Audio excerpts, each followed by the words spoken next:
உடைய முக்கியமான அப்டேட்டை தான் பார்க்க போறோம். அதாவது ஆர்பிஐ உடைய நியூ லோன் பிரைசிங் ரூல்ஸ் வந்து இப்ப பார்க்க போறோம். இப்போ பேரோஸ்லாம் வந்து நிறைய சேஞ்சஸ் வந்து நடந்திருக்கு. அதாவது நீங்க லோன் வாங்கியிருந்தீங்க, குறிப்பா home loan, personal loan, MSME இந்த மாதிரி லோன் வாங்கியிருந்தீங்க அப்படின்னா இந்த ஒரு ஆர்பிஐ உடைய இந்த அப்டேட் இந்த நியூ லோனுடைய பிரைசிங் ரூல்ஸ் எல்லாமே உங்களுக்கு ரொம்பவே முக்கியமானதா இருக்கலாம். ஸோ இந்த வீடியோ ஃபுல்லா பாருங்க. இன்ட்ரெஸ்ட் ரேட் வந்து எப்படி வந்து ஃபிக்ஸ் பண்ணணும், at the same time bank எப்போ ஸ்ப்ரெட்டை சேஞ்ச் பண்ணலாம், ஸ்மால் பாரோஸ்க்குலாம் வந்து என்ன மாதிரியான ப்ரொடெக்ஷன் வந்து இது மூலியமா கிடைக்குது, என்ன பெனிஃபிட்ஸ் கிடைக்குது, இது மூலியமா என்ன இம்பாக்ட் கிடைக்குது, முக்கியமா சேஞ்சஸ் வர்றதுக்கான ரீசன் என்னென்ன, ஸோ இந்த நியூ ரூல்ஸ் என்னென்ன அப்படின்றத எல்லா டீட்டெயில்ஸுமே இந்த வீடியோல பார்க்கலாம் வாங்க. முதல்ல இந்த எக்ஸ்டர்னல் பெஞ்ச்மார்க் அப்படின்ற ஒரு விஷயத்த சொல்றாங்க. இது என்னன்னு நம்ம அண்டர்ஸ்டாண்ட் பண்ணோம் அப்படின்னா ஃப்ளோட்டிங் ரேட் லோன். ஸோ இதுல லோன் வாங்கியிருந்தீங்க, ஃப்ளோட்டிங் ரேட் மூலமா நீங்க லோன் வாங்கியிருந்தீங்க அப்படின்னா அதோட இன்ட்ரெஸ்ட் ரேட் எப்படியும் போல பெஞ்ச்மார்க் பேஸ் பண்ணி தான் வந்து சேஞ்ச் ஆகும். ஸோ நீங்க அதாவது ரெப்போ ரேட் மாதிரியான எக்ஸ்டர்னல் பெஞ்ச் மார்க்குடைய அந்த லோனோட தான் உங்களுடைய லோன் வந்து லிங்க் பண்ணியிருந்தாங்க அப்படின்னா ஆர்பிஐடைய இந்த மானிட்டர் பாலிசியில் ஏதாவது சேஞ்சஸ் வந்துச்சு அப்படின்னா டைரக்டா உங்களுடைய இன்ட்ரெஸ்ட் ரேட்லையும் பெரிய இம்பாக்ட் வரலாம். அதாவது பாரோஸ் ஆன உங்களுடைய இன்ட்ரெஸ்ட் ரேட்லையுமே அந்த சேஞ்சஸ் வந்து அப்படியே டைரக்டா அப்ளிகபிள் ஆகும், எந்த விதத்திலையும் சேஞ்ச் இல்லாமல். அதாவது பெஞ்ச் மார்க் ரேட் கம்மியாச்சு அப்படின்னா அதோட ரிலேட்டடான அது லிங்கான எந்த லோனா இருந்தாலும் அதோட இன்ட்ரெஸ்ட் ரேட்டும் குறையிறதுக்கான சான்சஸ் இருக்கு.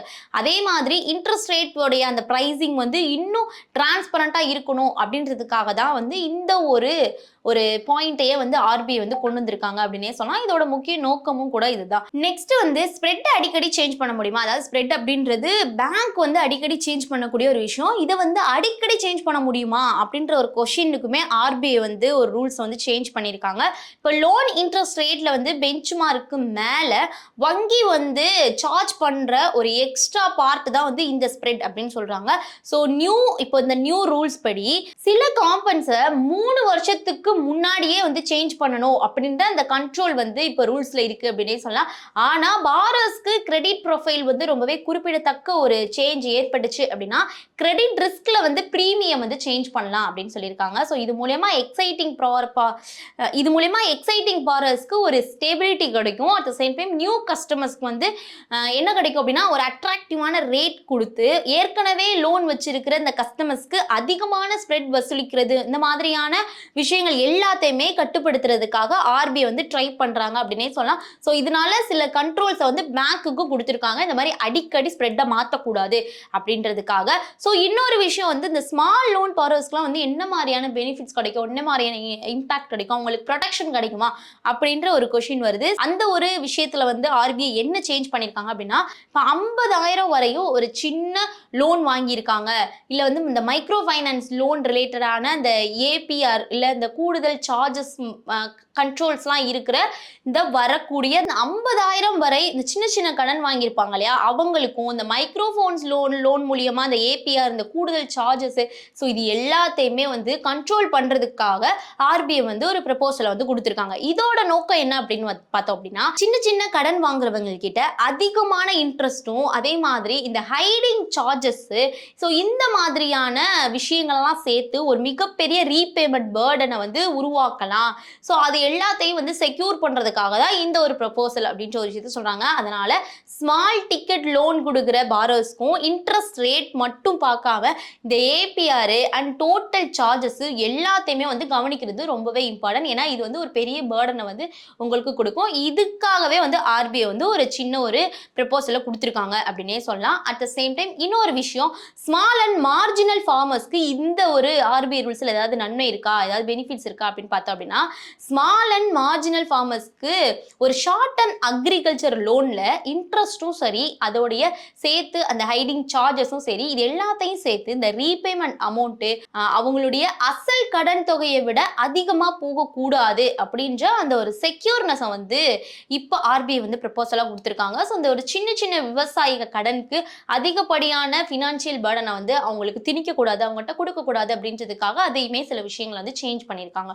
நெக்ஸ்ட் வந்து இந்த ரூல்ஸ் வந்து எப்போ வந்து அமலுக்கு வரும் அப்படின்னா இப்போதைக்கு வந்து இது ஒரு டிராஃப்ட் டைரக்ஷன் அப்படின்னே சொல்லலாம். இதோடைய ரூல்ஸ் அண்ட் ரெகுலேஷன் வந்து இன்னும் அமலுக்கு வரவில்லை. ஆர்பிஐ வந்து இந்த இப்போ நார்மல் பீப்புள்ஸ், பொதுமக்கள், அப்புறம் ஸ்டேக் ஹோல்டர்ஸ் இவங்ககிட்டலாம் இருந்து செப்டம்பர் 11, 2026 வரை வந்து அவங்களுடைய கருத்துக்களை வந்து பெறணும் அப்படின்றதுக்காக ஒரு இதுல இருக்காங்க. ஸோ இது எல்லாம் இந்த ப்ரப்போசல்லாம் இப்போதைக்கு கொடுத்துருக்காங்க. ஸோ இவங்ககிட்ட என்ன மாதிரியான கருத்துக்கள்லாம் வருது அதெல்லாம் எடுத்துக்கிட்டு அதுக்கப்புறம் வந்து அமலுக்கு வரலாம் அப்படின்ற மாதிரி சொல்லியிருக்காங்க.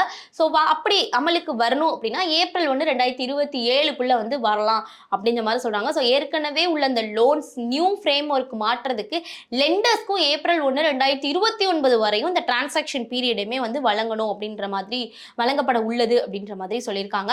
ஸோ பேரர்ஸ் வந்து இப்போ என்ன பண்ணணும், நாங்கள் ஏதாவது சேஞ்ச் பண்ணணுமா அப்படின்னா இந்த சேஞ்ச் வந்துருச்சு அப்படின்றதுக்காக நீங்கள் உங்களுடைய அந்த எக்ஸைட்டிங் லோன்ஸை வந்து எந்த விதத்துலையும் சேஞ்ச் பண்ணணும், சேஞ்ச் பண்ணணும் அப்படிலாம் எந்த ஒரு சேஞ்சஸும் கிடையாது. ஆனால் உங்களுடைய லோன் அக்ரிமெண்ட்ல பெஞ்ச் மார்க் என்ன, அதோடைய அந்த ஸ்ப்ரெட் எவ்வளோ, இன்ட்ரெஸ்ட் ரேட் வந்து ரீசெட் வந்து எப்பயாவது நடக்குதா இல்லை எப்போது நடந்திருக்கா அப்படின்றதையும் அடிஷ்னல் சார்ஜஸ் என்னென்ன அப்படின்ற விஷயத்தையும் வந்து செக் பண்ணிக்கோங்க. நீங்கள் வந்து இந்த ஃப்ளோட்டிங் லோனில் வாங்கியிருக்கீங்களா அப்படின்றதையும் செக் பண்ணுங்க.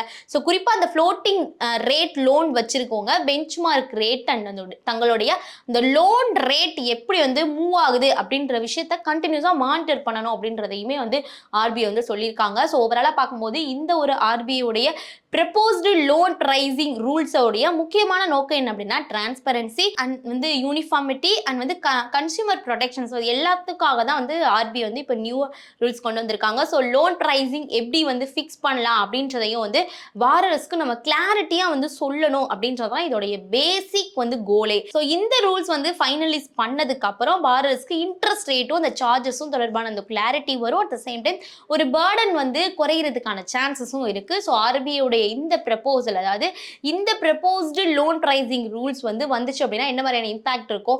ஸோ இதை பத்தி உங்களுடைய கருத்துக்களை மறக்காம கமெண்ட்ஸ் சொல்லுங்க. ஒரு இன்ஃபர்மேஷனுக்கு நம்ம சேனலை ஃபாலோ பண்ணிக்கோங்க. சென்னை மற்றும் கோயம்புத்தூர்ல நடந்த ஈடி தமிழுடைய பவர் ஆஃப் வெல்த் நிகழ்ச்சிக்கு மிகப்பெரிய ஒரு ஆதரவை நீங்க கொடுத்தீங்க. நெக்ஸ்ட் வந்து நம்ம துபாயில இந்த நிகழ்ச்சியை நடத்த திட்டமிட்டு இருக்கோம். செப்டம்பர் மந்த் வந்து நடக்க போகுது. இந்த நிகழ்ச்சியில நீங்க பார்ட்டிசிபேட் பண்ணணும் அப்படின்னு விரும்புனீங்க அப்படின்னா கீழே இருக்கக்கூடிய கூகுள் ஃபார்ம்ல உங்களுடைய நேம் அப்புறம் உங்களுடைய மொபைல் நம்பர் இமெயில் ஐடியை வந்து நீங்க கொடுங்க. எங்க டீம் வந்து உங்களை கான்டாக்ட் பண்ணுவாங்க.